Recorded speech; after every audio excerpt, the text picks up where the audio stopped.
झील को दरकार टिफिन रे सबुदिन किसी अलगा तो तापाई आज मु बनैथिली पूरा कलरफुल इडली। सो फर्स्ट गाजर बीट बीन्स कैप्सिकम आलू कोबी ये सब को छोट छोट कर चॉप करदेली आउ ताकू टिके हल्का फ्राए करदेली सो दैट परिबाटा टिके सिझी जिवो आउ पानीटा भी मरीजिवो। राति रे ही मु बिरी चाउल को पूरा बाटिकी रख देइथिली जोड़ा कि सकाळे पूरा भल से फुली जाइछि।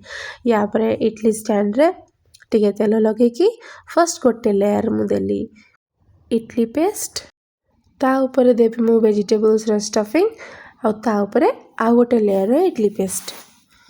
खाली स्कूल टिफिन बॉक्स रे नुहे ऑफिस लंच बॉक्स रे भी मु ए आइटम टा दिए।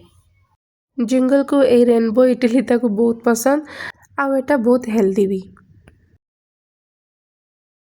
एबे इडली स्टैंड रे मु पानी ऑलरेडी बसे देथिली जोरा कि पूरा फुटी गलानी। एबे ता थरे इडली स्टैंड को भर्ती कर दवा आ 10 मिनिट पई ताको छाड़ दवा आ 10 मिनिट परे पूरा गरम गरम आ नरम नरम सॉफ्ट इडली रेडी।